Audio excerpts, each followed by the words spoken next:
Hello, and welcome to our weekly dementia blog hosted by SpectraMed, and my name is Dr. David Hutchings. We are continuing our discussion on the different stages of dementia, and kind of what stemmed all this was when I get obviously a lot of referrals for dementia staging, but I just finished a lecture with the frontal temporal lobe dementia support group out of Vanderbilt, and there was a significant amount of questions on dementia staging. So dementia staging, again, is extremely important to understand what can the patient do, what is coming next in terms of the decline, and it helps us to be able to plan forward, but also to manage symptoms that we're going to be dealing with stage by stage.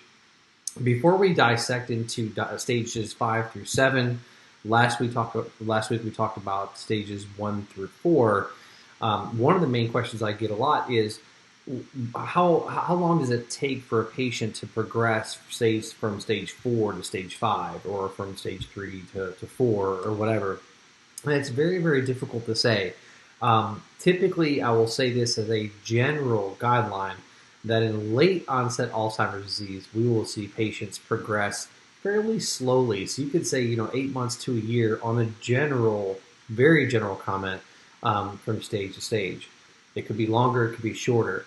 If you do see patients have a quick decline, then it could be because we have maybe an early onset Alzheimer's disease, which moves faster. Maybe it's a frontal temporal lobe dementia patient, which seems to progress through the stages faster. Or we could have some kind of cardiovascular event, some type of stroke or mini strokes that we talked about in a couple of blogs. I think before we talked about vascular dementia. So if we see a mini stroke, then we'll see a quick decline. However, if we do see a fast decline in a patient, then my immediate thought is there an infection, some type of infection, urinary tract infection, to something causing that decline.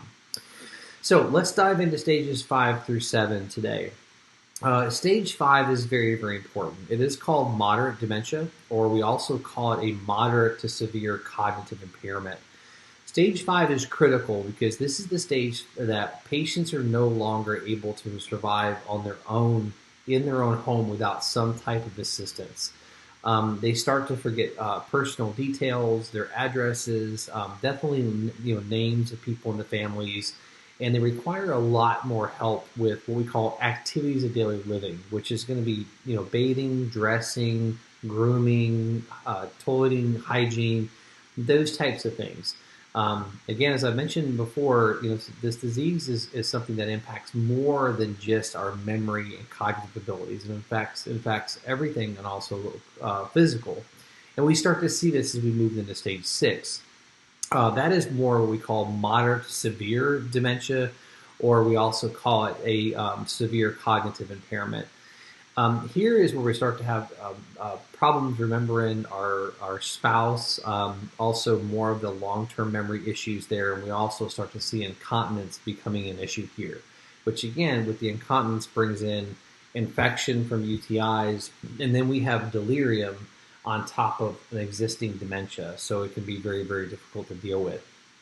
And then lastly, obviously stage 4 is going to be more of the severe dementia or very severe cognitive impairment, where individuals will be unable to verbalize, have the trunk support and control to sit up and hold their head up. And we'll also start to see, at this 6th stage area, we'll start to see mobility being greatly affected, so falls being a huge risk, and also nutritional decline, hydration, dehydration, malnutrition. So we start to see the swallowing begin to break down, and this is why we see the loss of weight, but also the high prevalence of pneumonia during these stages. So stage 5 through 7 are very critical. This is where also patients require such much more of attention, and this is where we see the greatest of the caregiver burden as well. Now, I will say, though, this is not always the same with every patient. For example, I had a patient that is very near and dear to my heart, and they always will be. I can tell you that the textbooks tell us that at stage 7 that a patient should not be able to smile. But every day I would go and round on this patient and see her husband come in the room, and say her name, she would turn her head and she would smile, and she was at a stage 7. So there are many types of memories. There are we've talked about the different types of memories and cognition, and there's information that is stored in the brain and retrieved, but then we have emotions. And what was really heartwarming with this couple is it was just straight love, and it was quite warming to see that. So I hope this has helped in terms of the stages. In the next couple blogs, we are going to be talking more about different forms of dementia. We're going to be talking about the frontal temporal lobe types of dementias, and also other forms of dementias, like in Parkinson's disease.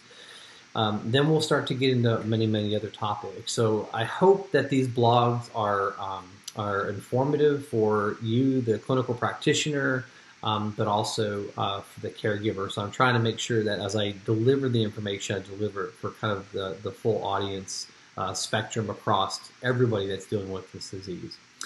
Again, if you need anything or have any clinical questions, you can submit those to our website. I get clinical questions almost on a daily basis. So for now, everybody stay healthy with everything that's happening with COVID-19. I pray that everybody stays safe and healthy, and we will see you again next week. Thank you.